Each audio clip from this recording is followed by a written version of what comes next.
Problema 23.39.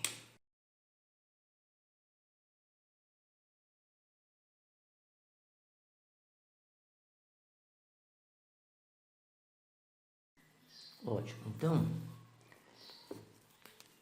o que está falando? Isso aqui é um plano de carga. É como se tivéssemos um plano na vertical e uma esfera pendurada através de um fio isolante. A esfera é isolante, o plano é isolante. Essa palavra isolante tem um significado importante no problema. E aí o autor fala da carga que existe no volume da esfera. A carga que existe no volume da esfera é um Qzinho, que vale 2 vezes 10 a menos 8 coulomb. E essa esfera, ela tem uma massa de 1 miligrama. Lembrando que o grama é 10 a menos 3 quilogramas e o mili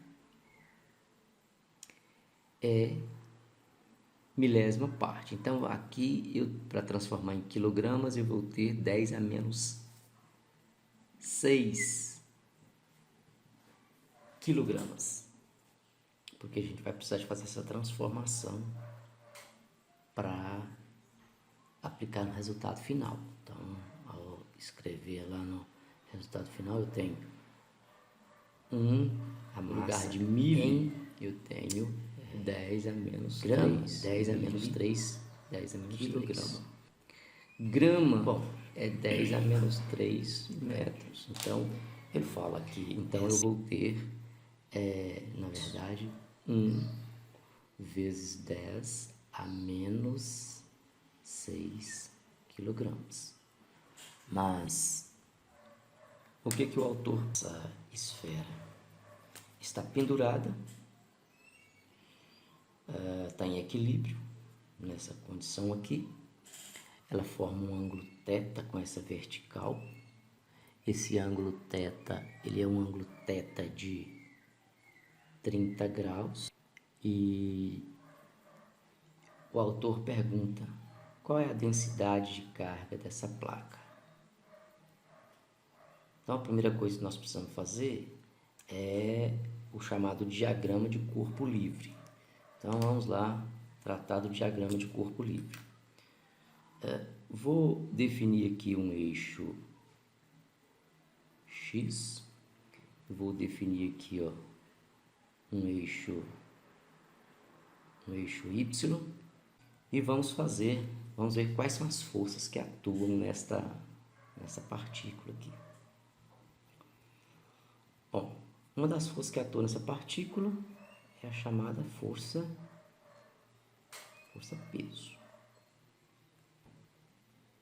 Outra força que atua nessa partícula é a força elétrica. Então, isso aqui está carregado positivamente, isso aqui está carregado positivamente. Então, vai haver uma força elétrica apontando ao longo do eixo X. Outra força que está atuando nessa esfera é a força de tração do fio. Então, existe uma força de tração do fio. E assim, nós escrevemos todas as forças que atuam sobre a partícula carregada. A força que atua nessa partícula carregada deve-se à carga dessa partícula e ao campo elétrico gerado por essa superfície plana aqui. E mais, depende do campo, e o campo, por sua vez, depende da densidade de carga que está aqui, que é o que o autor está perguntando. O autor pergunta qual é a densidade de carga na superfície desse plano. É um plano muito grande. Bom,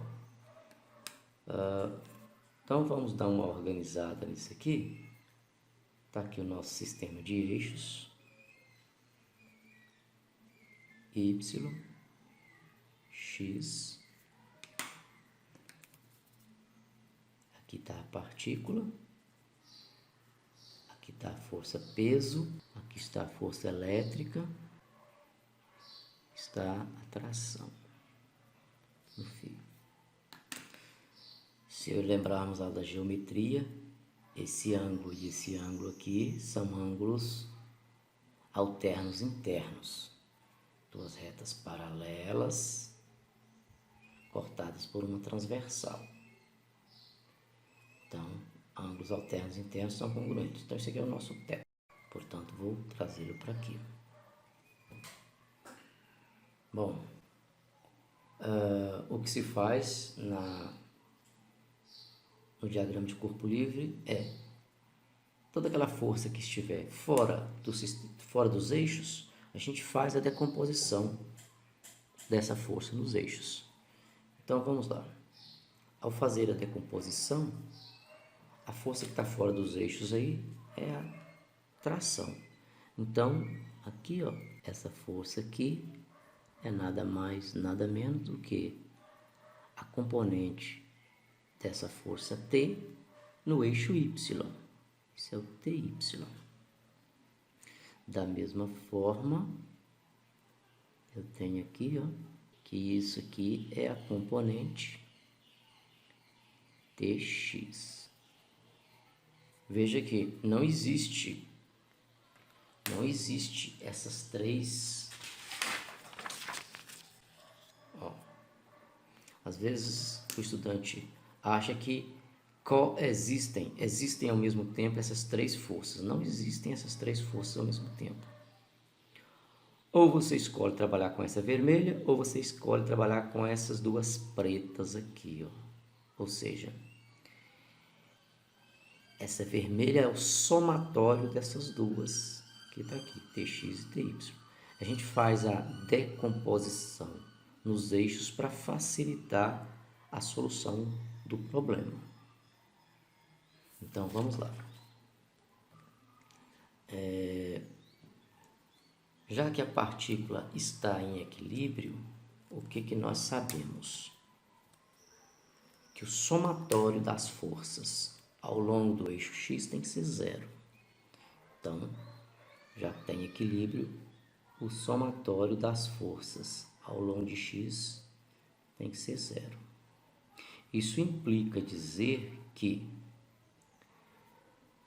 o módulo do que está apontando para a direita é igual ao módulo do que está apontando para a esquerda. Ou seja, Tx vai ser igual à força elétrica em módulo. E aqui eu posso escrever ainda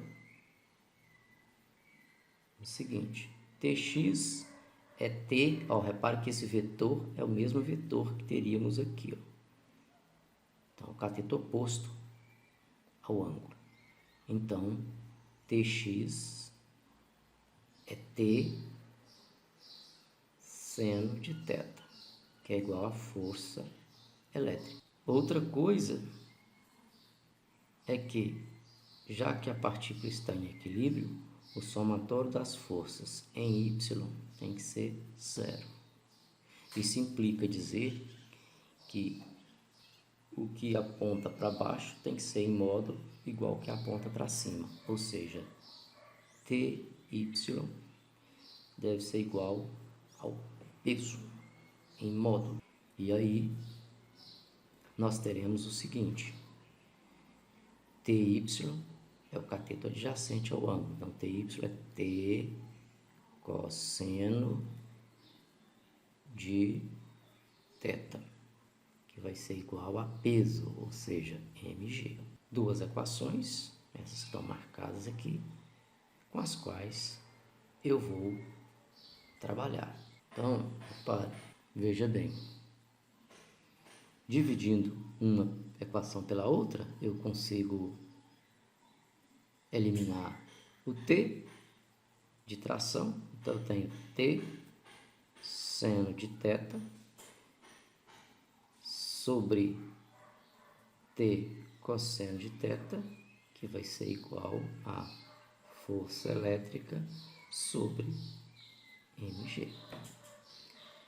Daqui implica dizer que cancela T com T, seno sobre cosseno é tangente, então teremos tangente θ, que é igual a força elétrica sobre massa vezes gravidade. Lembrando que a força elétrica é igual ao campo elétrico vezes a carga teste. A carga teste é a carga a carguinha Q. Lembrando disso aqui, no lugar que tiver força elétrica, eu posso escrever campo vezes carga teste.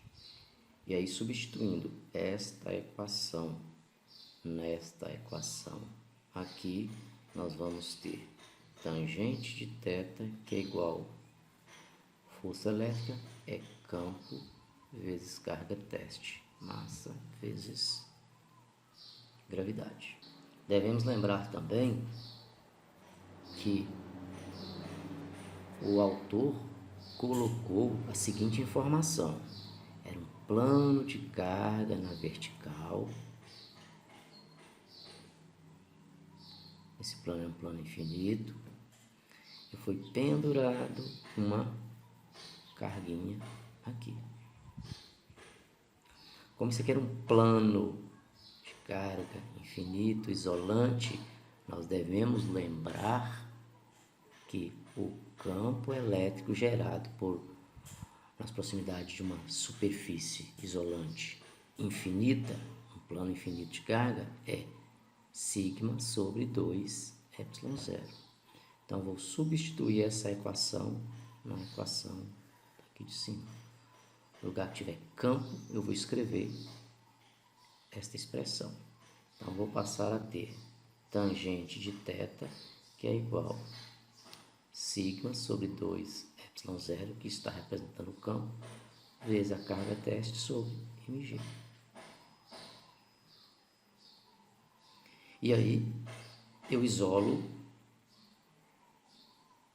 a densidade de carga. Isso aqui eu tenho, por exemplo, que sigma Q sobre 2 ε0 sobre 2 ε0, que vai ser igual a tangente de θ vezes mg. Ou ainda, sigma, que vai ser igual a 2 ε0 mg tangente de θ sobre a carga teste. Está aqui, portanto, a expressão que nos leva à densidade de carga da superfície. 8,85 vezes 10 a menos 12, a massa, que já foi discutida anteriormente. Então, repare aí. 8,85 vezes 10 a menos 12, massa, olha aqui a massa, 1 vezes 10 a menos 6 quilogramas. Gravidade 9,8, tangente de θ. Θ é 30 graus, foi dito lá no problema. 30 graus. Tangente de 30 graus sobre a carga. Qual é o valor da carga? Olha ela aqui, ó. 2 vezes 10 a menos 8 coulomb. Substituindo tudo isso aí, você vai encontrar o valor da densidade de carga.